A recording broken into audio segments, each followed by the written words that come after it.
Buongiorno a tutti, benvenuti in questa nuova puntata di Pillole di benessere. Sono Miriam. Oggi parliamo delle diete del dimagrimento e focalizziamo l'attenzione sui quattro errori fondamentali che ci impediscono di dimagrire. Molti mi chiedono: ma come mai ho iniziato a mangiare meno, cammino tanto, vado a correre e sono sempre uguale?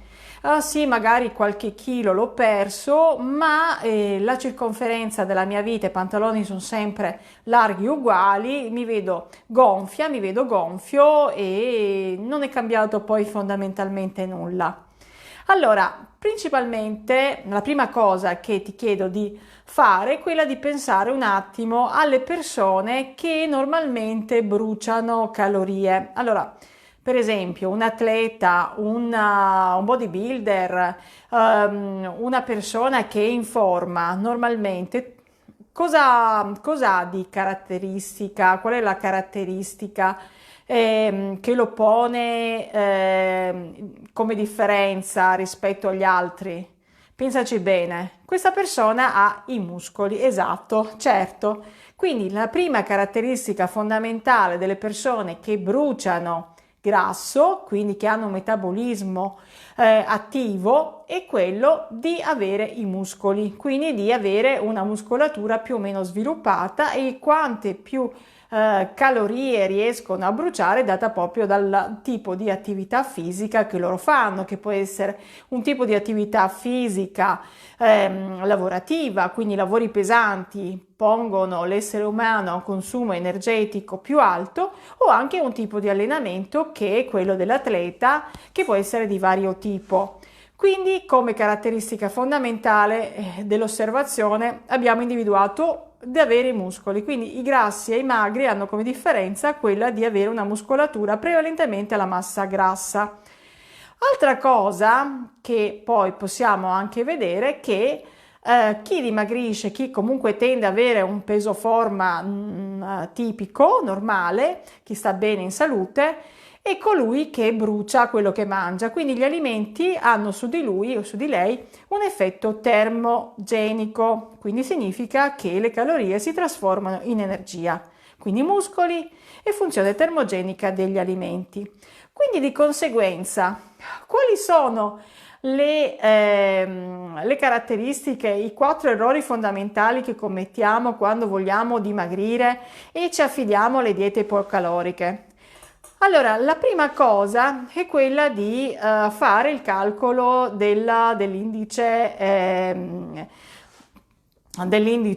di calorie in base all'altezza e a delle tabelle. Allora, diciamo che quello che dobbiamo fare principalmente è misurare i risultati di una qualsiasi dieta in base ai centimetri della circonferenza e in base anche all'effetto che abbiamo sulla nostra salute. Quindi se ci sentiamo più forti, più energici e più in salute, più leggeri, significa che questa dieta ha dei principi fondamentali che ti portano a raggiungere il tuo risultato. Quindi la prima cosa che non dobbiamo sbagliare è quella di identificare la perdita di peso con la perdita di grasso. Quindi se il tuo obiettivo è quello di dimagrire, quindi di far diminuire l'apporto di grasso in eccesso nel tuo corpo, non devi basarti solo sulla bilancia, ma dovrai utilizzare il centimetro. Poi altro errore che commettono in tanti è quella di dedicarsi troppo alle attività aerobiche, quindi la camminata veloce, la corsa. Se sono solo le uniche attività che tu svolgi e le stai aumentando, stai aumentando anche l'apporto di fame che hai, perché normalmente più attività aerobica fai, più fame avrai e meno porterà questo a bruciare grasso. Quindi chi fa tanta attività aerobica non brucia il grasso ma brucia il muscolo e contemporaneamente anche l'acqua, quindi perderai magari 1 chilo o 2, ma in realtà non sei dimagrito, ma hai solamente perso anche la parte muscolare importante che non ti consente dopo di continuare a bruciare dopo aver fatto attività fisica. Quindi diciamo che troppa attività aerobica non va bene. Questo lo vediamo anche in tanti istruttori e istruttrici di aerobica, perché chi fa tante ore di step, come altre attività, insomma altri corsi, normalmente dopo un certo numero di ore tenderà a gonfiarsi. Lo potete vedere anche direttamente, tante mie colleghe, anch'io direttamente quando svolgevo questo tipo di attività tendevo a sentirmi più gonfia, proprio perché l'attività aerobica brucia il muscolo, quindi non troppo attività fisica. Altra cosa è l'alimentazione. Allora, le proteine, mangiare proteine, già il fatto di mangiare 100 grammi di proteine portano il corpo a consumare il 25% soltanto nella fase di digestione. Quindi già le proteine di per sé danno un'accelerazione del metabolismo. Ricordati che comunque il corpo deve essere in equilibrio tra i macronutrienti, proteine, carboidrati e grassi, quindi cereali e vegetali, proteine che possono essere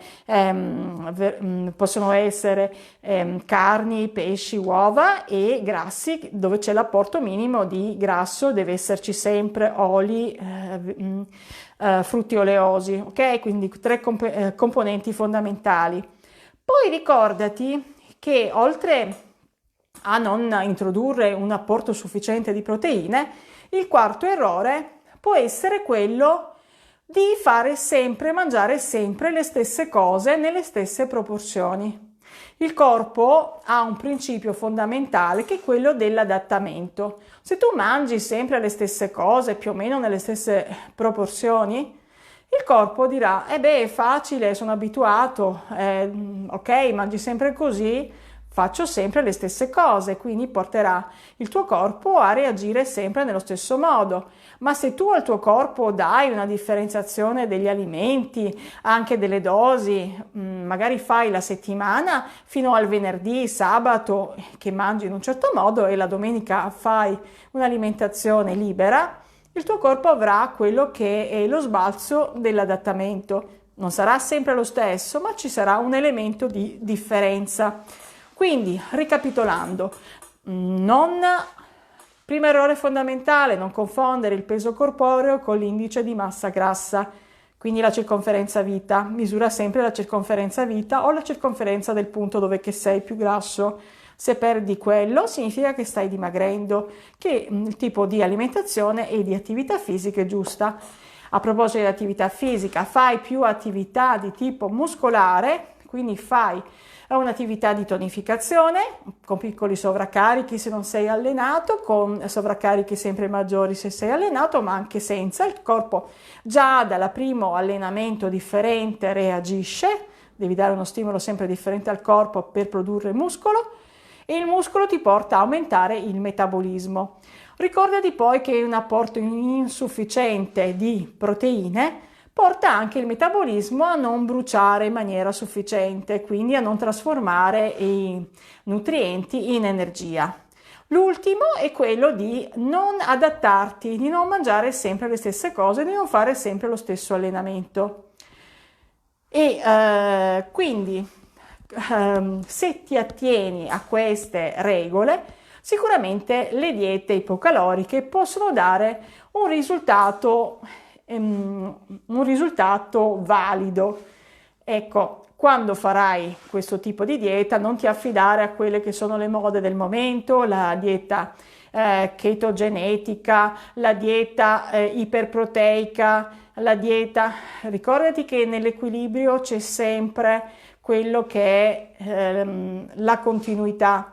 Quindi se tu hai un tipo di alimentazione che è più naturale, quella che puoi mantenere diciamo a lungo, una regola diciamo di salute, ne avrai un vantaggio che duplice quello di tenere il peso corporeo come indice di massa grassa, come grasso contenuto, e di avere una salute efficiente.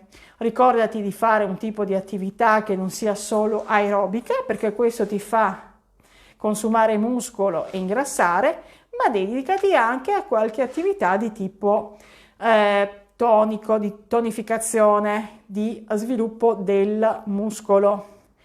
e mangia le giuste proteine, le proteine che sono i mattoncini di costruzione del nostro corpo, e in più l'ultimo consiglio è quello di non fare sempre le stesse cose, non mangiare sempre gli stessi alimenti nelle stesse proporzioni, ma di variare allenamenti e alimentazione. Io per questo, con questo argomento ho concluso per oggi, vi do appuntamento alla prossima settimana. Ciao da Miriam!